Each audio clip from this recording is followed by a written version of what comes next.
Hello everybody, welcome to Super Soldier Talk. I'm James Rink. It is January 29th, 2017, and I have Elena with me, Polink, and Tony Rodrigues, and we're going to discuss more about the secret space program, the Mars colonies, the ICC, how we can do maybe work on some memory recall, because I know a lot of people who are involved in these projects have issues with that, as far as trying to not only recover memories, but maybe how to deal with traumatic memories as well. And also, Tony, why don't you tell us a little bit about yourself and what your involvement is in the secret space program? Well, I was I guess, a victim of it, where I was taken when I was young and about 9 years old into the 20 and back situation, and I went from a few compartments to other compartments and was used basically in a slave capacity for the 20 years. Then I was put back to being 9 years old and went back on about my life with, emotional problems and PTSD and whatnot after that. And recently, about April or May of 2015, got the bulk of everything recalled, big chunks, and I got my memories back, and researched what I remembered, and found out that what the things I remembered existed. I spent time on Earth. I spent about 6 years on Earth before being taken into space to both the Mars colony and the Ceres colony corporations, and working for them. But the time that I spent on Earth, I was able to confirm all those places, and I actually went to some of them. And so, I mean, that was a kind of a shocking thing. It was a shocker to me. It was kind of hard to swallow. And then I contacted Dr. Michael Sala from exopolitics.org. I just wanted some kind of counseling or other people to talk to. And, he decided that me and him both decided to do some interviews. And those came out on Exopolitics. So that's how I got out into the community. I've done a few more interviews since then, nothing major. I'm an amateur at this. And so here I am today. Answer any questions you got, James. Great. Thank you, Tony. And certainly we want to explore more about your Mars experiences, and we'll go into that in just a few moments. Ilana, so why don't you start with a little short bio of yours, because I don't have a bio on hand. Tell us a little bit about yourself and what your involvement is in the secret space program. Sure. So I started recalling my SSP memories in 2011. I'm a healer, and I also work in public services with people and do a lot of research for a university. So, but I'm also a healer. I'm into the Akashic Records, crystal healing, Reiki, shamanism, Wicca magic. So that's my short bio. I used to do healing. Now I'm taking a hiatus and a break. I also used to do psychic development work and remote viewing recently. So that's my short background. And how I got involved with the SSP stuff is I started remembering weapons training, basic weapons training with firearms and guns, semi-automatic weapons, as well as swords and knife throwing. So I decided all of a sudden in 2013 that I would go and learn how to use firearms. And I had no idea what I was doing. I just grabbed my dad and said, "Hey, Dad, want to go with me and pass the test for fun?" My dad was in the Russian army, so he's trained with weapons and fighting and stuff. So I just went in with him, and we sat down to listen to the videos about how to use firearms, safety, and all of that. And, I didn't even read the booklet. They gave us like this huge booklet with 50 pages to read over for the tests. Because I have firearms license for restricted and non-restricted. Restricted is the guns, and non-restricted is the rifles and stuff. So I didn't even read the booklet, didn't really pay attention during the video course about how to use firearms, just went in, wrote the test, and then came back a week later to do the physical test with the firearms to how to put them together, how to take them apart, put them back together, how to clean them. Had no idea what the heck I was doing. 2 days later, I found out I passed both tests almost 100% without really studying for any of it, and got my license, got a collection of firearms, and that's what that was. Then I got into swords, learning, bought like 4 swords, 2 battle axes, and knives. Just went for it, went for sword training again, just started learning. And they said, well, why are you here? You know how to use this stuff. What are you doing here? I'm like, I don't know. I'm just practicing, I guess. So they told me, like, you know what you're doing. Like, you don't need more courses in this. So got certified in that stuff. Now I have a bunch of collections with swords and firearms, and that was about 2 years worth of training. And also I got into motorcycle riding, got a motorcycle, went out with my dad and started riding. I don't have a license, but I like to ride on the back of the motorcycle with my dad. I like speed, fast, the faster the better. Didn't know where that came from. But then I started in 2014 remembering that I had training on Mars, how to use weaponry, how to use phasers and lasers. So that's how it's basic training. I was not a soldier, but I was trained in how to use firearms on Mars, different firearms. Phasers and lasers are not projectile weapons. They are energy weapons. So that's what I was trained to use. And in Antarctica, that's where they taught me the sword fighting, like fighting with big guys with large swords in Antarctica. So that's where the memories came from about the firearms and stuff. And I guess it's called bleed through memories, the training, the basic training that I had, battle ready training on Mars, in the Mars basis with the firearms, that leaked through to my current lifetime on Earth, in the interest in the firearms and the swords and stuff. So that's how I got an inkling that something weird happened to me off planet way back when, and it was a 60 and back program. It was a quantum time leap, time travel program, 60 years worth. I'm only 32, but my health is that of a 60-year-old, not a 32-year-old, that I recently found out because my vision is crap. Sorry for my language. My vision is just...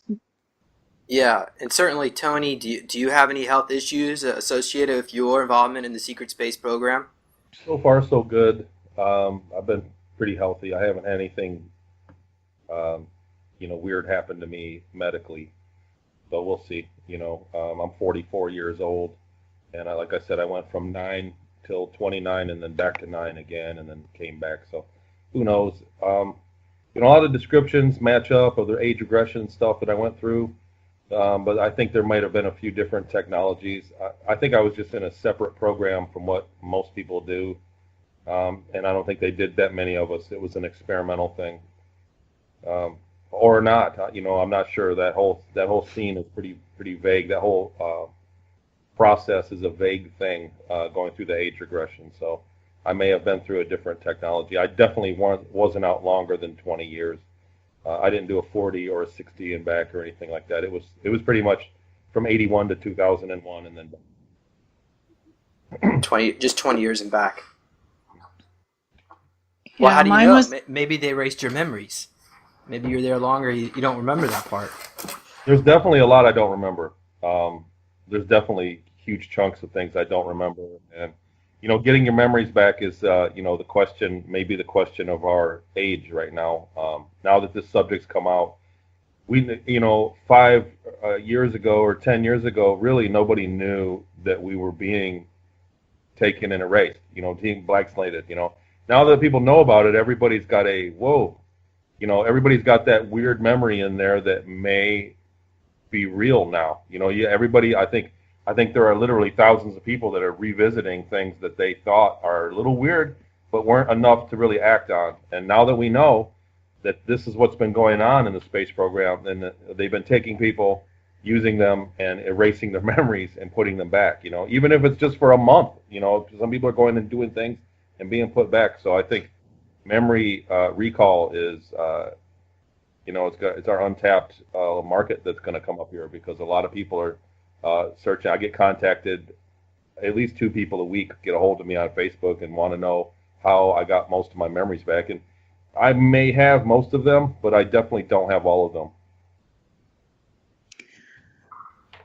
Okay, Ileana, do you want to explain how you got your memories back? And then Sure. maybe Tony can go elaborate a little bit more into that about that. Yeah, so I started figuring out that something happened to me because I had all this kind of military weapons training without knowing why I have this training, like why I was just able to go in and do these courses without studying for it. So that was my first kind of trigger for remembering having the Mars training, battle ready training to use lasers and phasers, even knives. That and then the sword stuff in Antarctica. It was just like flashback memories of how exactly I had that training on Mars, being in these simulation rooms, having laser targets, running around shooting with lasers and phasers, and then being in tunnels in Antarctica and, you know, being in these tight, cramped tunnel spaces and having to fight with swords. It's like, where is that coming from? So I decided to study shamanism and past life regression and a bit of hypnosis, traditional hypnosis. And that's how I got those memories, like full capacity memories of the Mars stuff, the Mars bases. The Antarctica came later. So for me, past life regression was my first introduction to getting memory recall back, to further not just snippets and bits and pieces of memory, but to put it all together into a coherent picture of what happened to me. I also did quantum healing hypnosis, and I discovered that I had been abducted by the reptilians and what they did to me with nanite technology. It's called femtite, as Peter the Insider calls it, femtites. That's the proper word for it. And I was injected with 36,000 of these nanomachines in my body, and they wrecked my nervous system. I have neurological problems and brain damage. So it wasn't just the SSP stuff. Before that, it was alien abductions and reptilian experiments in underground bases somewhere in the Ukraine and US as well. They had children chained up to the walls, or they had like children being led into these experimental rooms to do stuff on them, genetic manipulation. So that stuff, it's a lot of stuff that happened to me. So the quantum healing hypnosis helped me to figure out the reptilian stuff, and to basically, the SSP released me to do disclosure after my contract was up. I was to disclose all the stuff that I remember and do it in these elaborate presentations and interviews and website. So, and also like your capabilities and your abilities job-wise. What you did in the SSP sort of is linked to what you do now in your job career sometimes. Because I had the urge to learn how to do surveillance work. I got cameras for the house. I started learning videography, audiography with computer equipment, which I had no interest in prior to 2014. So it's like, it's your specialties and subspecialties. What you did in the SSP, you kind of know how to do now as well.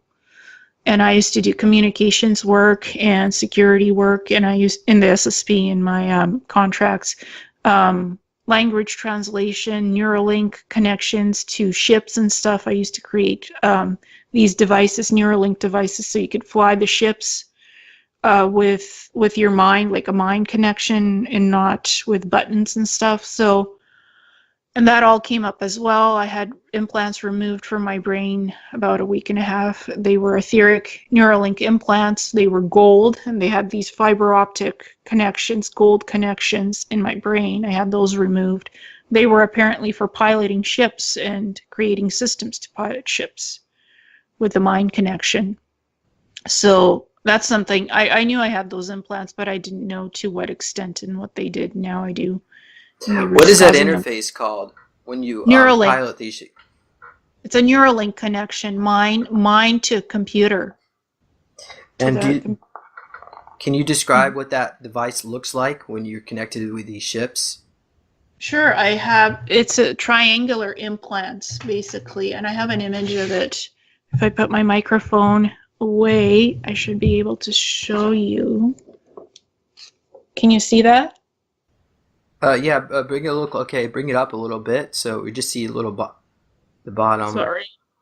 Yeah, All this right. is what Well, it looks like. It's a triangle, and it has these fiber optic wires, these gold wires on it. So that's what it looked like. Let's bring it closer to the camera. So right here, this is what it is. I drew it. That's what it looks like. so what are basically. these diamond-shaped objects? What does that go over your head? Yeah, it goes to the back of my head, and it connects to my ears right here, and it connected to here and in the back of my skull. And I had 2 of those in my brain. And it just they leaked. They're not supposed to leak, but they leaked. The gold stuff leaked, and it caused brain pressure in my head. So it caused me a lot of pain. So I just did a healing session with Christopher Jacobs, and he was able to tell me more about those implants. Like, I had the drawing of it, I drew it, but he's like, this is gold. I've never seen this before. It's a complicated implant. So he removed both of them for me. Because it's basically for a neurolink connection for ships, to be able to work with ships and fly ships. I'm not flying ships right now, so what do I need these implants for in my head? Yeah. So the secret space program has all this advanced healing technologies. Why don't they just take you aboard their vessel and just do a quick healing session on you so you can continue to live out your life in ideal health? Well, the thing is, if they want to keep you in the program, why would they heal you? It's like a leverage. When they put you in the program, you're actually healed. They do heal you. If they use you again to put you back in the programs, long-term missions or short-term missions, they actually heal you. They do heal you. When you're in the program, you're perfectly healthy. When they release you back out into the real world, all your health problems come back, because it's a temporary solution, the healing stuff. They can do permanent healing, but they can do temporary healing. So when they release you back out into the world, like, you're no use to them when you're just, doing your normal everyday stuff. So they don't really care about your health. They only care when they need you. Right. And Tony, you certainly had an accident on Mars. Apparently, where maybe it wasn't. Maybe you don't even know if it was on Mars. With the pipes, you remember there was some kind of. That was on a ship. That I don't know where we were at, but it was something. There was a system where the ship had to purge. It was water. It was like radioactive water, and so it was hot. There was steam, and there was valves that had to work. And one of the bigger ones kept failing and getting worse, and we had to actually crawl up in it and tap it and pry it to where the valve would shut, and then they could turn on that system and let radioactive water through. And I crawled up in there and got stuck. There was nobody to pull me out of it, and the valve closed most of the way, but let enough of it in where I got cooked pretty bad. So when they pulled me out, I don't know how long I was in there, a half hour maybe, right? It was about a half hour, I think. And I got cooked pretty badly. And when they pulled me out, I remember it was like I was very cold. I was at room temperature, but I was freezing cold, and I was burnt. My arm was burnt. I was kind of like this position up on a pipe, and I got burnt really bad. My face got burnt up, and I don't really remember how they fixed me. To be honest with you, when I got treated, I don't remember going through that process. I was in shock. I was in bad shape. I would have died, and they fixed me up. I was good as new. It was only a day or two later, and I think that was the last mission of that ship. They decommissioned that ship after that. I think that's what it took, was one of the crew to almost die. You know what I mean? Getting a regular system to come on, and they decommissioned the ship. And it was a few weeks later. It was weeks later, but they had planned it to do. But we got a newer, modern ship. One of the ones that are described as the pumpkin seed ship. Right. And certainly your experiences in the secret space program weren't so rosy to start off with. with your treatment as a slave. And can you explain to tell the audience which interview you recommend them listening to hear background information on that? Well, the Dr. Sala ones on exopolitics.org. You can go to exopolitics.org and go Google 20 years a slave or my name. I come up, and it's the Dr. Sala one. And you know what? Those are basically from beginning to end, not super detailed, but it's kind of like the timeline. You know, that's the other thing I was thinking about is anybody that has memories that they would want to work on or feels like they have memories they want to put together. The first thing that was recommended to me was to put it all in the timeline, make a timeline, and then just keep filling it out, you know, and it doesn't have to be on. A lot of people are freaked out and don't want to, they think they're doing something wrong and trouble. They're going to get in trouble if somebody finds out they have these memories. And so you can put it in the email, you can put it on a piece of paper and be secretive or whatever you're comfortable with, but work on a timeline, work on several of them, and keep adding into them. You know, I still am. I have my own timeline that I work on, and I still add stuff in there, and because I'm still, frankly, I'm still remembering things. You know, not as much, not the big chunky memories, but you know, I'm getting memories back, details and things of what's been happened. And then I've moved into working with artists. I've got some artists, a couple guys. One guy, Mark Hallisey, has been really good with me. And we've been going back and forth and just trying to come up with pictures of things I remember. And honestly, that's like a big help. It forces you to remember the scene, you know. So working and drawing it out has also been quite helpful. Yeah. Yeah, same for me. Go ahead. Because I'm a very visual person. So I've been finding images on the internet since 2013 of what the Mars bases look like, what the Mars toilets look like on the bases, the showers, all this stuff, and ships, the ships I was on. And I've been putting it in presentations with my own writing. Like I have the images to describe what it looks like, and then I have my write-up beside it, and I put it in with music and a video, and I put it out on YouTube for anybody to see. Like I've been chronicling all of it in presentations, and also putting it up in PDF format on my website so people could, you know, if you don't want to listen to the music and the video, you could just go and read it in a PDF on my website. So, and I've been doing that since 2015. I've just been chronicling anything I remember that's of value, you know, that's of interest. I just put it up on YouTube in a video, or I do a podcast and talk about it.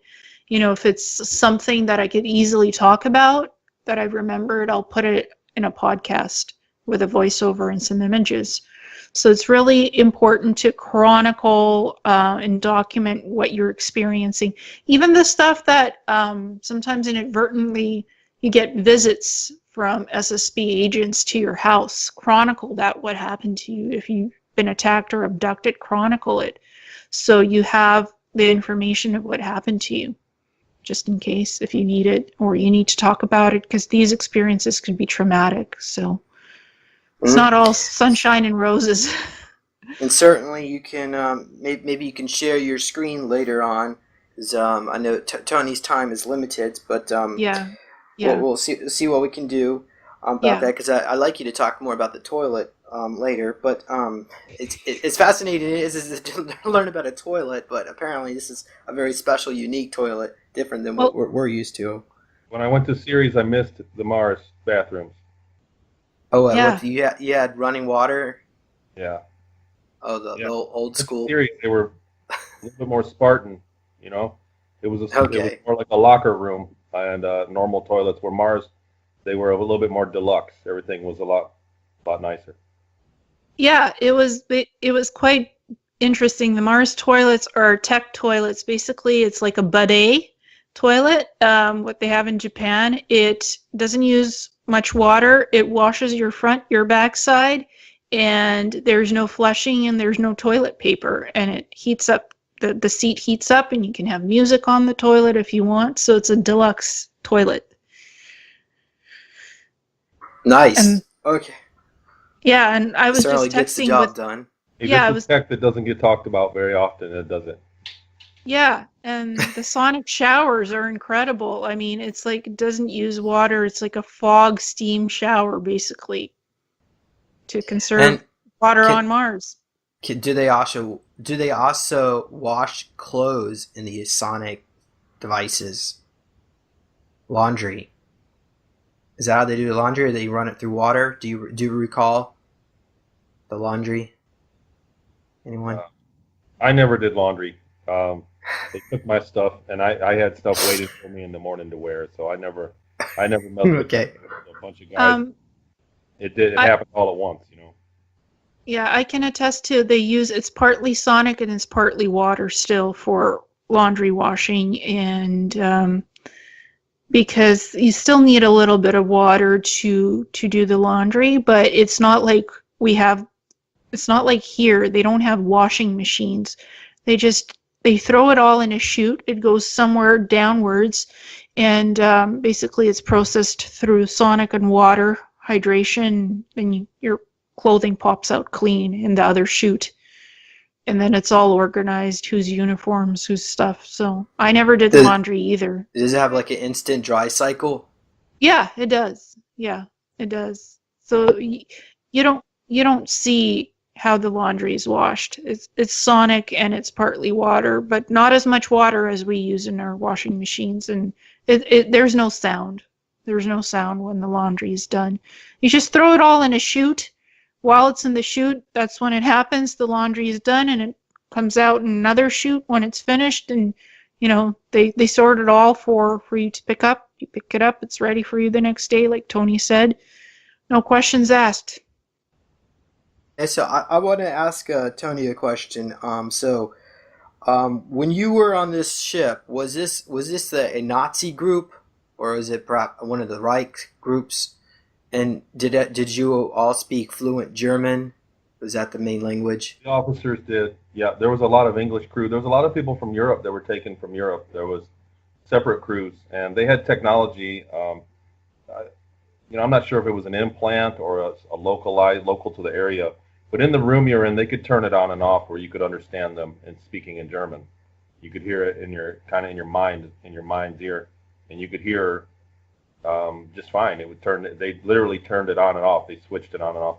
My later years on the second ship, I was on in mission briefings, and there were 4 guys like me, 4 or 5 guys like me, and then it was a long table, and then the other end of the table was the command crew, the German command crew, and they spoke in German all morning until they needed something from us, and they could flick a switch, and we could understand, and then ask me for my report, how much room we had left in my cargo bay, how much was in there, what was left, those kind of reports. But they turned it on and off. And like I said, most of the crew, the guys that I worked with, spoke English down in the bottom. So you probably still have that implant in you. I don't think so. I don't know. I don't think I have anything in me right now. I think they cleaned me up as best they could and put me back. And I think that my program was I'm not an ongoing thing. I think they haven't touched me since. I could be wrong, but I'm not one of those people that I don't think I've been taken again and again or messed with since. So I just don't think there's anything ongoing with me. I could be wrong. Did you ever see any black people during your time on Mars? Yep. Or yeah, Yep. Okay. And what about there was only one occasion. It was a guy. He was a black guy, but he looked more like an Indian. Like from India. How he looked like that, but he was very dark. He was a black person, and he rode back on the disc from Ceres to the moon when I was going back. Okay, yeah, because Penny Braley, she says that the Nazi groups were very selective of what race they picked to fill their ranks through these 20-year impact programs, which apparently for Lana it was more like a 60-year impact, and some people longer, 120 years impact. Who knows? I think that's a genetic thing. I think that's a genetic determines on how long you could go out there. They told me in the very beginning that I just barely had the genetics for the program. I had to wait. They took a sample of my whatever DNA, and we had to wait for it. And when it came back, they said he just barely has enough. So I wasn't genetically compatible to go on a very long mission for what I did. Yeah. Go Yeah, ahead. for me, it was very genetically compatible, not human almost, because I have a lot of ET-DNA. What you see in front of you right now is not really me. I am a visitor here. I'm ET, really. Um, they scan my DNA. It's like perfect. Cha-ching. She's got a lot of material we could use. We could use her. The longer, the better. So they took me and put me in, and I basically did a lot of different work for them over like extent of 10 years. It was a period 10, 14 years, and then they put me into another assignment. So it was long lasting work that they put me in. Different linguistics work, computer work, decoding information into their databases, encoding, decoding, checking on security, making sure the databases were secure, all kinds of stuff. They had me on going through 11 different bases on Mars, the ICC bases. So, they love people who have ET alien genetic DNA already encoded into their human incarnation. So the more ET DNA you have, the more telepathic psychic abilities, the better you are for their basically for their missions where they could put you on different bases and make you do work that's computer related, linguistics, remote viewing, that kind of stuff. The more you have, the better for them. Genetic stock from ET stuff. Are you Rh negative? No, I'm not. Okay, But what about you, Tony? I am. I'm an O negative, Rh negative blood type. Yeah. Okay, I'm Ilana, O negative. I'm O negative. I'm O negative as well. Yeah, but not RH. But not RH. It's yeah, I'm O negative too. yeah. So, but it's not RH. Interesting. But the thing, what they want is if you have in your genetic blueprint, in your current genetic blueprint, if you have the alien DNA, a lot of it, doesn't matter if you're RH or what. If you have your original genetic stock, alien stock, from all your other lifetimes and whatnot, they're looking for that specifically, and they'll put you in specific groups to work in ICC programs depending on what the capabilities and abilities you have of your alien cellular blueprint. So that's what they look for quite a bit. And I think a lot of at least with the alien genetics, I believe what they're looking for is DNA that's mutatable, because if they're going to be re-aging you 20 years or 60 years, they need DNA that can mutate and become younger again. And a lot of people on this planet don't have that particular type of genetics, so it certainly helps them out with that process, or at least makes it possible. Yeah. And so, okay, now I also want to mention that for a time I was journaling my memories and experiences, and I had 6 months worth of pages go missing from my journal. So someone must have physically removed them from my journal, must have entered into my home and done that, and I live alone. So I don't quite understand where those pages went or what was on them, but it certainly will make it difficult to recall anything if they don't want I've you heard to. that happening. There's been a lot of people that have warned me of that too. It happens quite a bit. A lot of people have wrote books and had them disappear out of their email, out of their house, everything all at once. And so that happens. Yeah, that's been going on. Yeah, I was told chronicle everything publicly, put it out on YouTube so anybody can see it, because they can come into your house and take stuff off of your computer, take your journal, take your writing. And I have cameras all over the house. Like my house is wired outside and inside with cameras and motion detector sensors, because I've had assassins come into my house. I've had cloaked assassins from the ICC Mars bases come in, and I was attacked. And the thing is, the camera didn't pick it up because they were cloaked. So I'm like, oh, yeah, these guys can walk through walls and just beam down from a dropship, come after you. So I want to mention that you need at least 30,000 frames per second to catch any footage of them entering or leaving, because it happens so fast. And I have no idea how much a camera like that would cost, but just to run something like that for for 24/7 will probably burn out the sensor in a few days anyway. Yeah. So but maybe in the future somebody could come up with a way to detect this or even stop them from doing this to us, because it's not fair how they treat it. Because apparently you, Ilana, had some assassins show up, so it was more than just them taking photos. They actually tried to kill you. Could you explain a little bit about that? Sure. So June 2015, June 25th, I had a reptilian humanoid hybrid about 8.5 feet tall, female named Akenesha, come into my home at night about 2 a.m. She was beamed down from a dropship hovering above my house. She was beamed down. She was cloaked. She briefly decloaked. She had a cloaking suit on. She decloaked, approached my bed.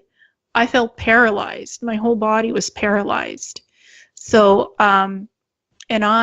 she's the one on the left, the reptilian hybrid, in the picture Which above left? that you're seeing. The So this one basically, she here? paralyzed me, and she told me that she was going to create an aneurysm in my head and kill me energetically. Because the day before, on June 24th, I had disclosed that on my website that there's cybernetic labs on Mars on the ICC basis, where they use human beings to splice them with cybernetic technology and create cyborgs and soldiers and scouts to be sold throughout the galaxy to other ET species, or to even use as ICC soldiers for their programs. So the day after, she came after me and she's like, I'm going to kill you any which way I can to make it look like a natural death. And I said, well, you can try to kill me, but I am very strong energetically and I can block you. And I blocked her. She tortured me. I had paralysis for 2 weeks after this encounter. She wasn't able to kill me. She was beamed up to the dropship. They tortured her. They hung her up on the ceiling with chains and they whipped her with an electrical prod. Since I still had a brief telepathic connection to her, I heard her screaming because she was being tortured because she failed to kill me. And she said, before she left, she said to me, I'm going to go after another known whistleblower and give that whistleblower a heart attack in the near future. So, and I'm like, okay, lady, you're just crazy. You're just trying to mind control me. I'm like, that's not possible. And she's like, yeah, we'll see. So that's what she told me. I'm not going to name names, but that's what she told me. And I'm like, all right, well, just get out of my house. Like, now, get out of my house. I don't want to listen to more of your mind control games with me. Stop playing with me.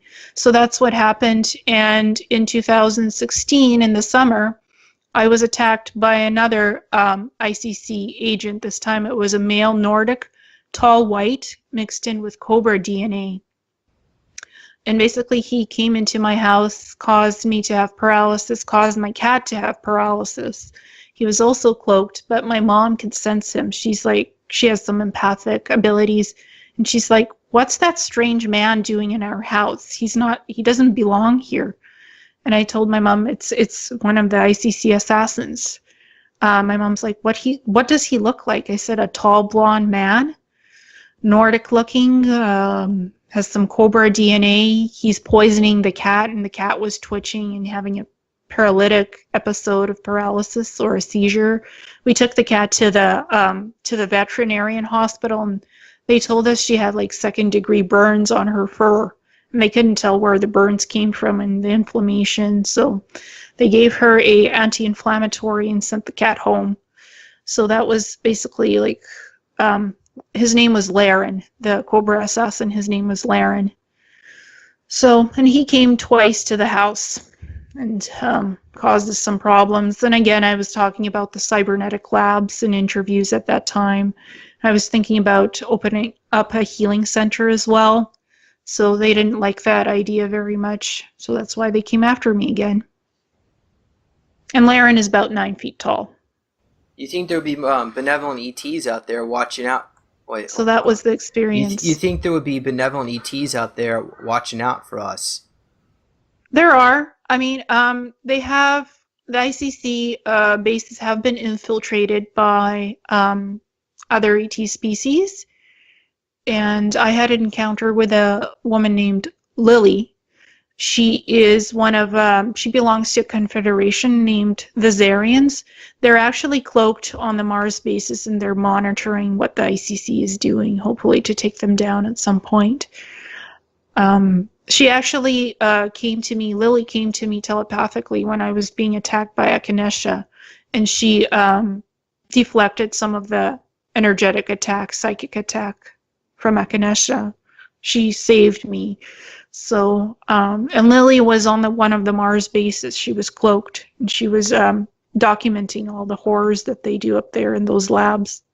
That was her mission, to document what they do. Okay. And the ICC stands for Interplanetary Corporate Conglomerate, for those individuals who are not aware of the inner workings of the secret space program. And they are basically what you would call maybe an umbrella corporation that, and it is actually a corporation that runs all these programs, these bases, and also this. It appears it's almost like a mercenary army as well. And Tony, you certainly had your fair share of some of these psychic vampires, assassins. Maybe talk a little bit about what happened when you were in that brothel. You remember how some of the women were, they would have sex and then they would. Why don't you share a little bit about that? There was a brothel on Ceres, on the Ceres colony, that entertained ETs, and they were human girls. They were girls from Earth that were taken, and they were being used as sex slave service there. And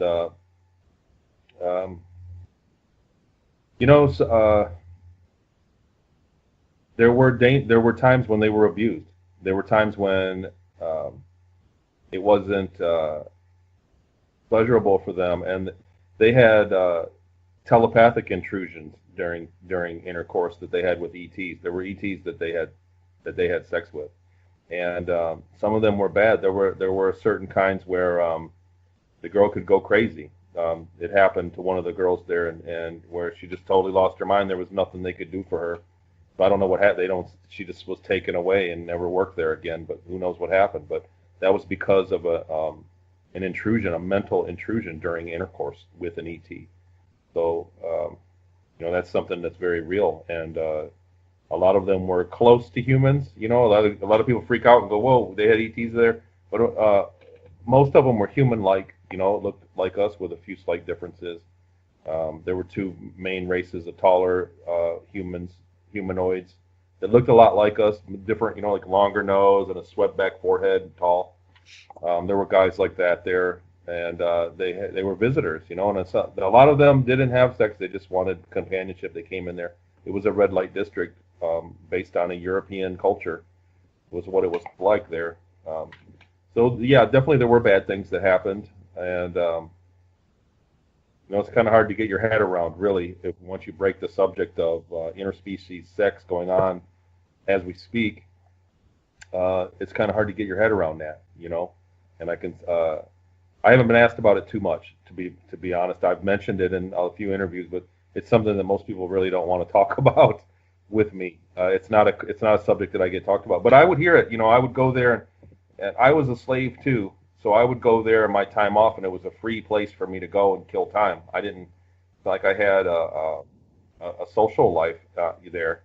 And so I would sit and hang out with them, and they would talk about it. The girls would tell me about what they did. They wanted to hear about places I went that day. Where was I that day, and what were we doing? And we just traded stories. That we were friends. And some of the stuff, most of it wasn't bad. What they had went through was kind of, they were professionals that were running. That was a business for them, and they were pros at what they were doing. And sometimes like I said, sometimes they got abused. They got abused by what you would expect to be a moral, more advanced race. You know what I'm saying? A lot of people say, well, their ETs aren't they all benevolent? It's not the case. They're people just like us. Some of us are righteous, more righteous than others. People going across, going down the street. You might see somebody that's abusive. You might see somebody that's great. In my experience, all the ETs are people too, and you don't know what you're going to get just by looking at one because he's a reptile. That doesn't mean he's necessarily a bad person. They're people, and once you get to a certain level of consciousness, you have the choice to be the kind of person you're going to be, and I think that's what happened. So that did happen. As far as the assassins and that, I haven't had any. Like I said, none, at least not that I'm aware of. I haven't had any kind of attacks or anything like that since I remember what I was doing. What's that? Yeah. But when you were a child, remember the judge, the Illuminati family? But they weren't trying to kill you. They were just trying to groom you. That's the reason I got taken in the first place. I just pissed off the kid of an Illuminati, and so they took me and put me through this program. It was kind of a revenge. It was kind of because they could. It was something they could do, and it was a revenge. Maybe it made him feel better. Maybe it changed me somehow. That was more It definitely made me more humble. When I went back the next day, when I finally got put back into my life as a kid again, I was very humble, and I was very happy to be there. I was changed after that. It changed me. So, that's what they were. That's a very hard learning lesson. I guess so. Yeah. And like I said, remembering has been good. Since I've remembered it, it's been very therapeutic to be able to deal with what I went through, because I had, certain idiosyncrasies. You get idiosyncrasies. Even if you forget what you did, you still remember like you said, like Elena was saying about the weapons. You still remember your habits from that. I kept during my time on the ship, I kept really good records of things. I was pretty meticulous about how I wrote things down and did that. And I have weird ways of systems of doing things that I don't know why I do that. But it's just these are things that happen with you. You keep though, even though your memories are gone, your habits are not. You tend to keep your habits with you. So. Yeah, same for me, because everything that I remember about the Mars bases, I've been collecting pictures, saving stuff on my computer. My computer is full of pictures. The hard drive is full of pictures. I almost have no space on the hard drive. And I shared some of the pictures with you, James, and you shared some of the pictures that you have, and they're the same pictures. Yeah, that's true. We're on the same wavelength. That's a good thing. It just shows that, gives you some confirmation that this is real and that we're not dreaming all this up. Yeah, and I want to mention to the audience that Tony was not a sex slave when he worked in the brothel. He was visiting. Apparently, you had a day job and you would visit there because I guess your life was just so bad to begin with. Boring. I don't know. No, but you weren't. What happened was I got to the point where I got a paycheck. And, it was only like $20 a week or something, but they gave me money at the end of the week, so I could go out into the colony and bounce around. But everything was too expensive for me. You know what I mean? Like I couldn't afford to go out and tie one on and start drinking. But when I went there, there was an incident, and I went into this club and I got lost and I got beat up. And one of the girls from the club came out and saw me. I was out in the I guess it's not a hallway, it's more like a tunnel. I was outside in the street, and she came and got me, and I went in, and the guy, the owner of the club, was an ET, like a 9-foot tall ET, loaned me the money. They called the police, and they told me how to get back to where I needed to be, and he loaned me money. And when I went back and paid him, he let me stay there. He said I could come there and stay for free until there was one table he couldn't see. And the thing was, he was in an anti-grav area. I thought about this, and he was in an area that had less gravity where his desk was, so he never wanted to leave it. He never wanted to leave that area and go walking around the club. And there was one table that he couldn't see off in the corner, and a girl had been assaulted there. So what he did was he had me come. He said, "You can come here and stay anytime when you get off work, and stay there for free until the club fills up, and then you've got to go." So that was my deal. So I went there. You know what I mean? I had contact with women. I was a slave. That was huge. That was a big deal to me. You look at it now. I'm really not a strip club goer of a person. You know what I mean? I got no desire to go check that stuff out. But in that context, in that time, I really didn't have anywhere else to go. That was kind of, and they became a de facto family to me. I actually had a relationship. One of them was my girlfriend for a while. So, that was a big part of my life for about a year and a half. About a year and a half, I went there as often as I could. And a lot of the ship missions, we would leave and we would get back just a few minutes later. The ship traveled time as well, so we would leave and the ship would just get back a minute after we left. So, I worked an 8-hour day and I came back, it was still 8 a.m., for us on the colony. So I had all day. I'd go there, and I went straight there to, and sat there during the day. And then about 3 or 4 in the afternoon, I'd go home and go to bed. How does that interfere with your circadian rhythm? Or maybe it wasn't because you're all underground anyway. There were plenty of times I was, falling asleep on my feet because I would go there, because I had freedom to go out. I didn't have a curfew or didn't have to be back at any time. They just said, if you don't report to work tomorrow, you're going to get killed.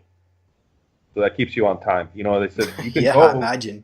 You can go out into the colony and do whatever you want, was the agreement. But if I didn't make it report to my post the following morning when I was supposed to be there, the penalty could have been death. So, I was never late, and that was another reason I was really stressed out that day I got lost. I was going to say there were plenty of times we were gone and it was 12, 16 hours before we got back. And, there were times when we got off the ship and I just went straight to bed. There were long days. It worked out different. Not every single trip we did was a time travel. We did plenty of inner solar system runs and spent plenty of days inside the solar system as well. We didn't travel time when we did that. Right. And I also want to mention they discourage relationships. Is that true, Elena? At least maybe for you? Yeah, for me it was that way. They put me in some kind of a scientific work team unit, and they put us into a room with 12 bunks on one of the ICC Mars bases, and I was told no intercourse with any of your group team members while you're doing the scientific work, whatever that was. I can't remember specifically. Something to do with studying energy, weaponry, how energy works, tachyons and stuff like that, neutrons. So it was it was near a science lab where the 12 bunk room unit was. It was near a science lab. And they told me no intercourse with your team group, no intercourse with anybody as long as you're working on this project. You are never to ever have intercourse with alien species.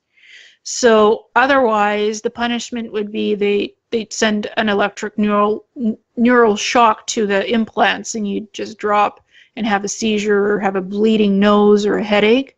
So that was the punishment on the Mars basis for that. I was never threatened with death, but the punishment was you don't show up to work.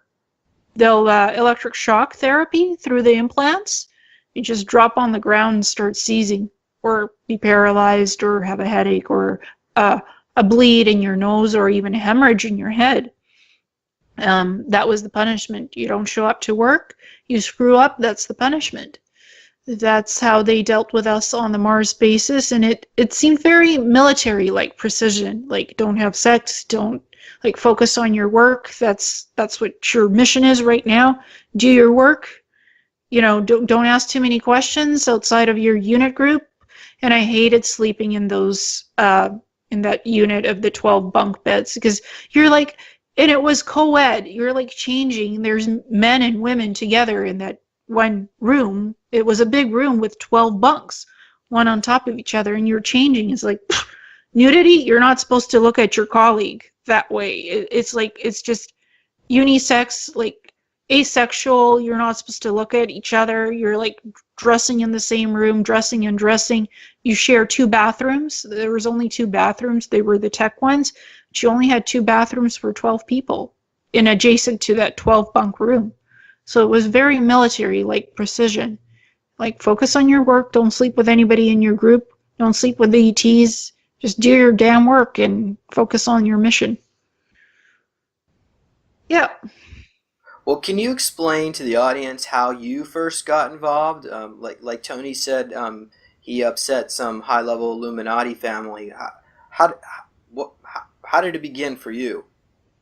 Well, for me, it was first the reptilian abductions and the nanomachine implants Biobots. from, yeah, from 2 to 10. Then it was the Milabs where they would take me from, they take me, I lived in Ukraine, then Israel, then Canada, so they take me from my house and they put me in this weird training. They drowned me somewhere near the Sierra Nevadas from what Peter was able to trigger in my memories.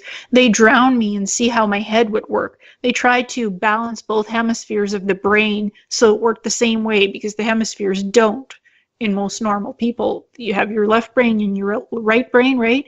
What they did to me, they drowned me, keep me underwater for like 30 minutes to balance my brain hemispheres. So it all worked in alignment to open Stargateway portals, to open natural portals out in the woods behind the cabin where they would drown me. So the drowning was supposed to build stamina and stuff to make me stronger, to be able to do the psychic work.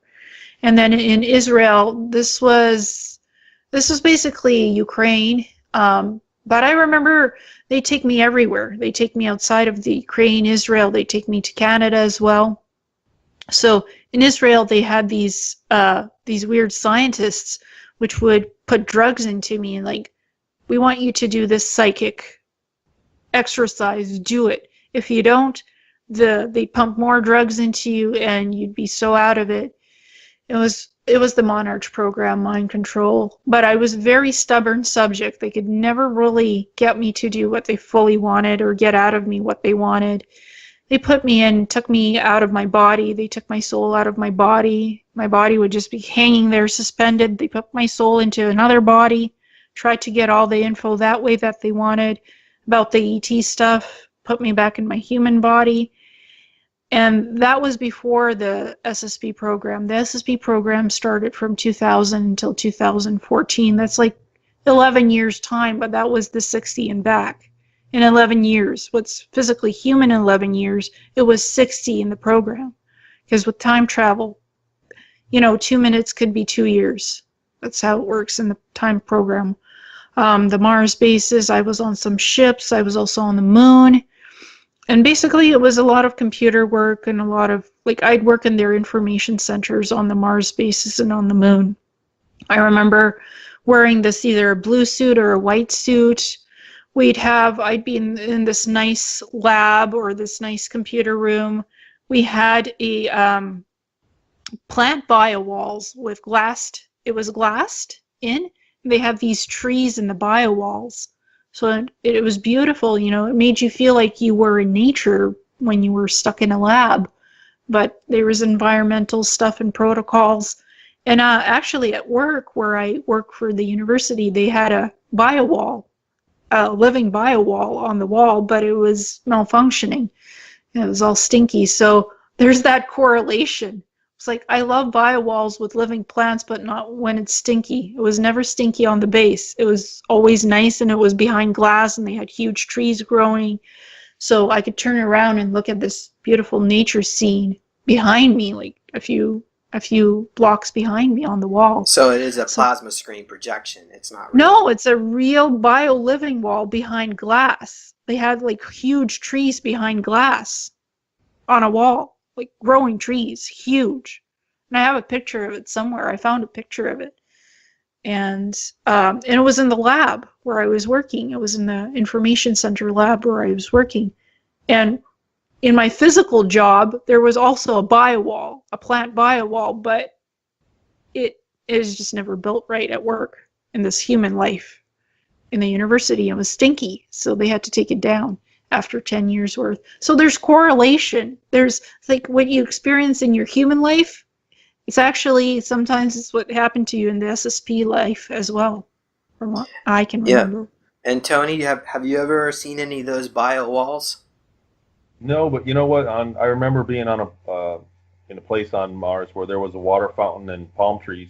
It was indoors. It was in a dome, and it looked like a mall, like a shopping mall with a fountain in the middle. And they had palm trees there. It was landscaped. They did as much as they could to make it look, I don't want to say Earth-like, but make it look organic. They changed the inside of the domes to make them look organic. It was comfortable. It was a nice place. It was warm. Was it actual illuminated by sunlight? Yeah, a little bit. There was a little bit of sunlight in there, but mostly other lights. But yeah, there were places with a dome. The dome was underground, and the very top of it was letting sunlight in. Like you could see sand on the very just in the center of it was open to the sunlight, and then there were other corridors that had more light coming in. So I think they were artificial light for the most part. But yeah. Did you ever experience being on the surface of Mars? Yeah, we went hiking. And is the atmosphere breathable? Yeah. The helmet that I had was like a cone, like it was an opening, over my face like here, and it was plastic. And I think it gave me extra oxygen as I needed it. The suit read, if I was using up too much oxygen, if I was running or something, and I had an oxygen tank, but you didn't need it. It wasn't something that you needed to stay alive. It was just for it to be exerted. When I was overexerted, it would give us more oxygen. And it was cold. It was just like being in super high altitude. If you've ever been up 10, 13,000 feet on a mountain, it was just like that, like a brisk cold. Maybe on a warm summer's day? Was it middle of winter? 13,000 feet? 50s, it was like in the 50s. It wasn't unpleasant at all. And the suit that I was in was very comfortable. And I guess it kept, it did the environment too. But I remember breathing the air in was about the equivalent of like a 50s temperature. It wasn't too cold. It wasn't bad. And what was the nighttime temperature like? I was never out at the nighttime. I made it back right after sunset. Yeah, I was never out at night. No. Yeah, probably quite brisk, apparently. Yeah, it was probably a closed mask, for that. But we were none of the missions that I went on we were not supposed to be gone that long. The third one where I got hurt was we came back late after sunset, and we knew that we were in kind of deep trouble being out that late, and we were trying to hurry back. Right. And did you ever see any type of the giant spiders or those giant grasshopper creatures? Mm-hmm. Can you explain a little bit your experience with that? We were engaged by them, and I had a rail gun. I didn't have any plasma, any kind of energy weapon. It was a rail gun, and I got one shot off. I was airborne, and we were scared. We were running from them, and what happened in the gravity is you end up doing a hop step. Like when you're running, you can walk just fine, but when you're running, you end up basically jumping from jump to jump. And I was airborne when they got us, and one got me from behind and just took the gun was attached right here, about this far out, and he just took my arm right off, and I fell, and it stood on me while the other guys in front. There were two more guys like me engaged in front of us, and it held me there. And there was the bugs, there were smaller ones around us, and a big mantid one came up, and it was much smarter than the other ones. And I remember looking at it, and it had antennas that were moving around, and it kind of walked up curiously and communicated with me, and it checked me out. It scanned me to see what I was, if I was some kind of soldier or what I was doing. And what we really were not soldiers. We were a force multiplier attempt. They were trying to get guys in there that were slaves that were not trained to be bodies on the field. You know what I mean? Like I had no training. I didn't have any of the equipment that I should have had out there. I didn't have there was one of us that had a map. Only one out of the six of us had a map of where we were, and he told us where we were going. We didn't have hardly any equipment at all. And they were just trying to rather than spend the money to have 9 soldiers, they had 2 soldiers and 6 or 7 guys like me that were obviously much cheaper to produce, to try to match numbers with the bugs. And it scanned me and found that out. So were you bait? We were bait, exactly. My suit was bright white. The gun was white. Everything I had on was bright white. The soldiers were in Mars camo, in armored suits, red camo. And they were 300 or 400 yards away from us up on a ridge. So, we were walking down in the valley and they were walking up, they covered us. That's the most, I I didn't get any real mission briefings. They said, basically, you guys go walk here. Go, that's what they told us. And we did a couple hikes and had nothing happen. And we walked out and walked in, and it was just a hike in the afternoon for 3 or 4 hours. And it wasn't until the third one that we were engaged. They were probably watching you in all those hikes. Yeah, I imagine that. Was it all in the same period, like the same week, or within 2 or 3 days? Yeah, it was within 2 weeks. The whole thing was within a couple weeks. Yeah, they were monitoring you every time you went out there, and they finally decided to check you out. They try to see what's going on.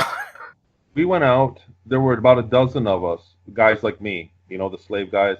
So I would go out one day, and then the next day it would be a different group of guys that would go out. So we went out consecutively, but for myself, I did 3 missions in about 2 weeks. And after we were engaged, there were fatalities. I lost my arm and my leg and got those grown back. But after that, they canceled the program. It wasn't going to do what they intended it to do. It was canceled. Yeah, they scan your brain. Yeah. They got to do a better job than that. So they must have had your DNA on file in case you actually got eaten and killed totally, or maybe totally consumed, and they couldn't recover your body. Because that would be a huge loss. I would assume, right? Isn't that how they works? You need 2 teaspoons of brain material. Guys, one of the soldiers went to the 2 body. I crawled. We had individual auto tourniquets. We didn't have tourniquets throughout the armor like the soldiers did. I had a tourniquet that was like a pack of cigarettes with a cord. You pull it, put it on your thing, and hit a button, and it was a tourniquet. And I had to crawl and get one off one of the dead guys. Well, what was left of him, he was chopped up, and I took his tourniquet, and I don't know if the soldier came and took brain parts of him or not. One soldier grabbed me and hiked me out, and the other one went over to the bodies and did something. So I don't know if those guys lived. I'm pretty sure they died. There were fatalities, so I don't think that they lived. And weren't they mad at you for using 2 tourniquets? Yeah, the one soldier said that somebody died because I used 2 tourniquets and somebody else needed one, But I literally had one on my leg where my foot used to be and one on my arm right here. So I needed it, And I couldn't crawl. I tried for maybe 5 or 10 minutes to crawl. I didn't make it very far at all. I was going to die if they didn't come and get me. I would have died for sure. Well, they would have been able to. Do you think they could have reanimated you? I don't know. And the whole thing was, I wasn't in on any of the. I wasn't need to know with what was going on. Whenever something was going on, I was the last. Whenever I was going on a mission, I was the last to know what was going on. I didn't really get a lot of tech briefings. The railgun they gave me, I never shot it. I was in a live fire mission, and I had never shot the weapon. They just gave it to me and said, when you step out the door, the safety will be off. That was all the training I got. So they were trying to see how minimally they could put boots on the ground. They were trying to see how crappy they could train you and be effective. And it didn't work. It didn't work. Yeah. For me, it was a bit different. They put me in if I was to go outside from the Mars bases, I was given an exoskeleton suit, grayish type of a suit. It adjusts to your body, the breathing, same as what Tony described, but it was armor. It was a light armored exoskeleton suit, and I was given either a phaser rifle or a phaser pistol. And in the suit, there was programming, like a CPU in the suit database, and it had all the different descriptions of the AT races who's on Mars. If it's this type, bug, blah blah blah, you're to shoot it. You're to shoot it. When you're out there, you're to shoot it, and no questions asked. This is the enemy. You're to shoot it. It's in your database. Here's a description about this species. If it's the enemy, just shoot it and move on and do what you're supposed to do in your mission parameters, then get back to base. So it was more like military type. Did you ever see any of the grasshoppers that were the size of a school bus? Yeah, I saw them. There's that big. There's big stuff. There's like mantids.